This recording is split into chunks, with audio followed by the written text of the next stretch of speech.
101.7 FM, 710 KEEL. Mike and McCarty on the Jack Spring Electric Newsmaker Hotline. Congressman Mike Johnson, good morning. Thank you for joining us this morning. I know you're busy.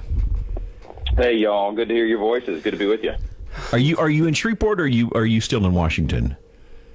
I am in Shreveport. I got in at 12:15 a.m. So, oh, bless your heart. Thank you for getting up. Did you watch the circus last night?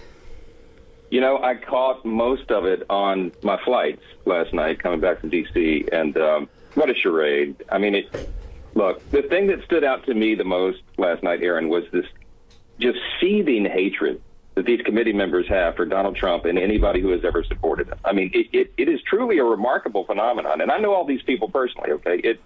It consumes them. It drives them, everything they do and think. I mean, think of it. For nearly a year, they've invested thousands of hours, millions upon millions of our taxpayer dollars. They've interviewed hundreds and hundreds of witnesses. They compiled 100,000 pages of documents.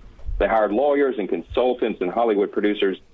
All for what, right? A rehash and a replay, a moment-by-moment dissection of this terrible, tragic event that took place a year and a half ago? They didn't bring in Hollywood producers, Mike Johnson. Come on.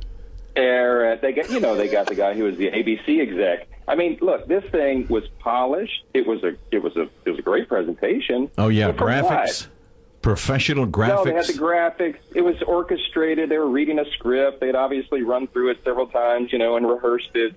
But look, my friend Charlie Hurt from the Washington Times said it best last night. He said, "Look, this is merely the third impeachment of Donald Trump."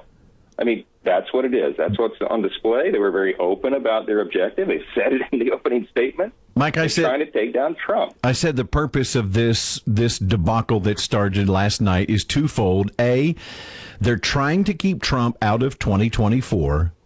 And B, right, they're trying to cause a distraction to take away from the upcoming midterms. There's no question about it. They're desperate to do that.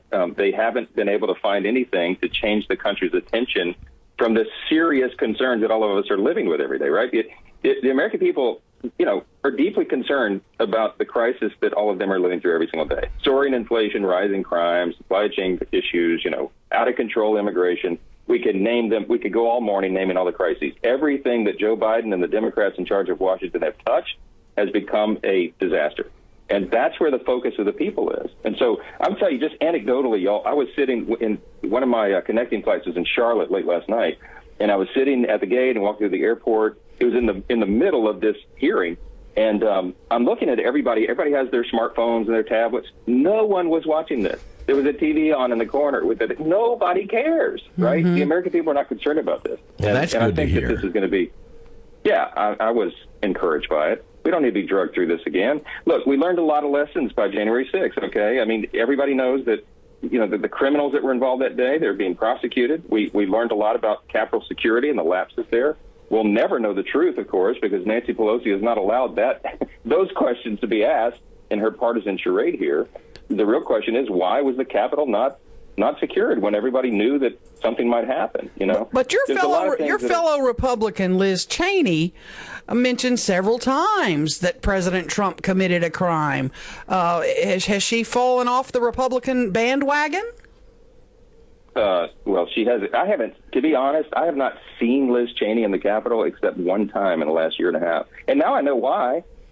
She's been in all these, in the basement doing these investigations. They've been, I had no idea how many thousands of hours they invested in this. And y'all, this is our taxpayer resources, okay, to put on this show and to go after Donald Trump out of revenge.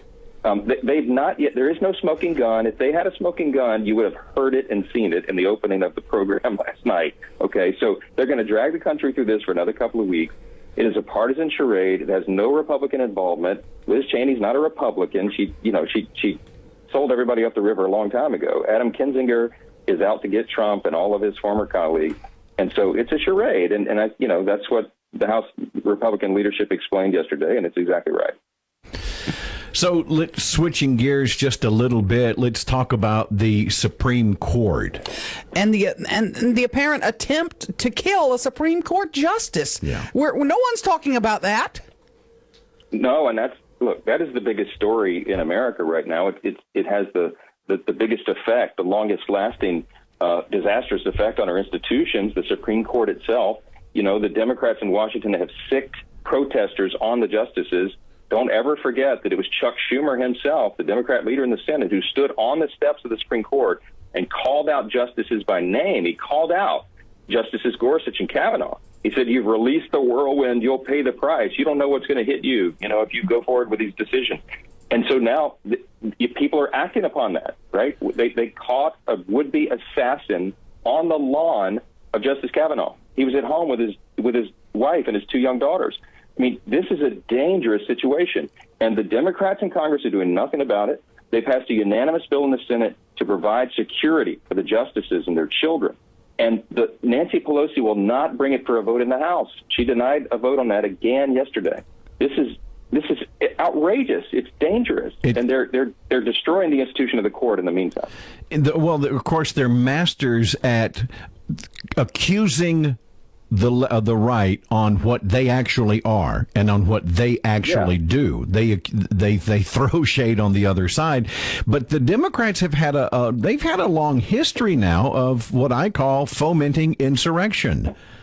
Look at Maxine Waters when Sarah Huckabee was denied service in a restaurant in Virginia. And Maxine Waters was in front of people saying, "Get in their face." Basically, she was saying, "Cause a riot." That's exactly right. She was not the only one. We have a long hit list of the greatest hits of what the Democrats said and did in those days, just a year and a half ago. And now you're seeing the manifestation of all that. It's a serious problem, and the Department of Justice is supposed to be the ones to go in and enforce the law, right? Every one of the protesters out on the lawns of these justices are criminals. It is a violation of federal law, 18 U.S.C. 1507. You cannot picket or parade to influence a judge at their home, period. But Merrick Garland, the Attorney General, and the Biden administration is in on it. They weaponize the DOJ, as we've discussed before, and they are not enforcing the law. And so we have this super dangerous situation. I filed a resolution a month ago to call on the DOJ to do its job. They've ignored it, of course.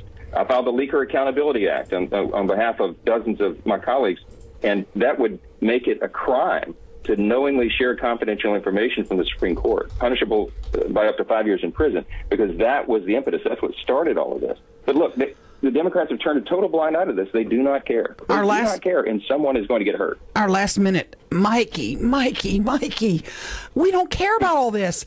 I can't pay $4.50 a gallon for gas anymore. I can't pay $8 a gallon for milk anymore. What are you guys doing about that? Well, I do care about what he was talking about. I know.